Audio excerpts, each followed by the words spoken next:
হরে কৃষ্ণা। শুরু হয়ে গেল মাঘ মাস। এই পবিত্র মাঘ মাস আমাদের জীবনে জাগতিক সমস্ত পরিশান দূর করে মনের ইচ্ছা পূরণ করে, পাপ নাশ করে আর মোক্ষ লাভ দেয়।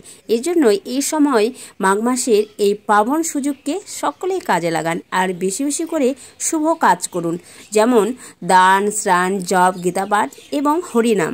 শাস্ত্রে বলা হয়েছে 12টি মাসের কথা, তার মধ্যে ভগবান শ্রীহরির বিশেষ বিশেষ 3টি মাস অত্যন্ত প্রিয়: বৈশাখ মাস, কার্তিক মাস এবং মাঘ মাস। আর চলছে মাঘ মাস, আর এই মাসে ভগবান শ্রীহরির অত্যন্ত প্রিয়, তাই তো এই মাসকে মাধব মাস বলা হয়। পবিত্র এই মাসে পুণ্য লাভ করতে কোন কোন কাজ অবশ্যই করবেন জানাবো আজকের এই ভিডিও। সনাতন ধর্মে মাঘ মাসকে অত্যন্ত পবিত্র বলে মনে করা হয়। এই বিশেষ মাসে স্নান ও দানের পাশাপাশি উপবাস ও তপস্যাকে বিশেষ গুরুত্ব দেওয়া হয়েছে।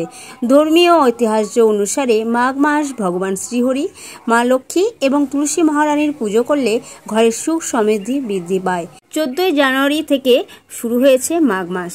মাঘ মাসে ভগবান শ্রীকৃষ্ণের পুজো করুন, ভগবানকে তুষ্ট করুন। মাঘ মাসে বিশেষ কিছু দান করা উচিত।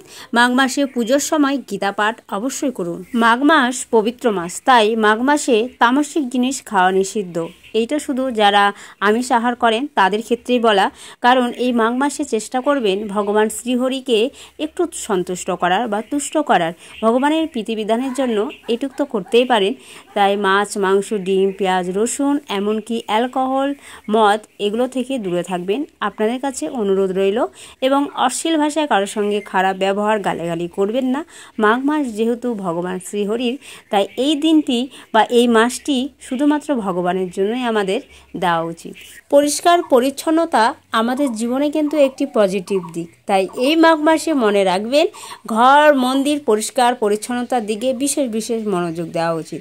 তার সঙ্গে সঙ্গে কিন্তু আমাদের বাড়িতে এবং পরিবারের সঙ্গে কোনো ধরনের তর্ক বিতর্ক করা উচিত নয়। শাস্ত্র ধর্মীয় বিশ্বাস অনুসারে সঠিক নিয়ম না মেনে চলার ফলে একজন ব্যক্তিকে তার জীবনে অনেক সমস্যার সম্মুখীন হতে হয়। তাই এই মাঘ মাসের কিছু নিয়ম পালন করলে কিন্তু এই সমস্যার সম্মুখীন থেকে আমরা দূরীভূত হতে পারি। মাঘ মাসের সঙ্গে সম্পর্কিত নিয়মগুলি মেনে চলার আরও গুরুত্বপূর্ণ।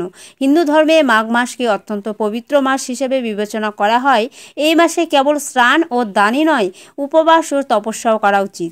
পৌরাণিক অনুসারে ভগবান শ্রীহরির এই মাসে পুজো করলে ভগবান তুষ্ট হন এবং সুসমৃদ্ধি বিরাজ করে। এছাড়া মাঘ মাসে তুলসী মহারানীর উপাসনা করলে ধন সম্পদ সমৃদ্ধি বৃদ্ধি পায়। মাঘ মাসে করা কাজের শুভ ফল ব্যক্তির লাভ করেন। মাঘ মাসে প্রতিদিন গীতা পাঠ করলে অধিক ফল পাওয়া যায়। শুধু তাই নয়, মাঘ মাসে পবিত্র নদীতে স্নান করাও বিশেষভাবে ফল প্রদান করে বলে বিবেচিত হয়। পঞ্জিকা অনুসারে এবছর মাঘ মাস শুরু হয়েছিল মকর সংক্রান্তির দিন থেকে।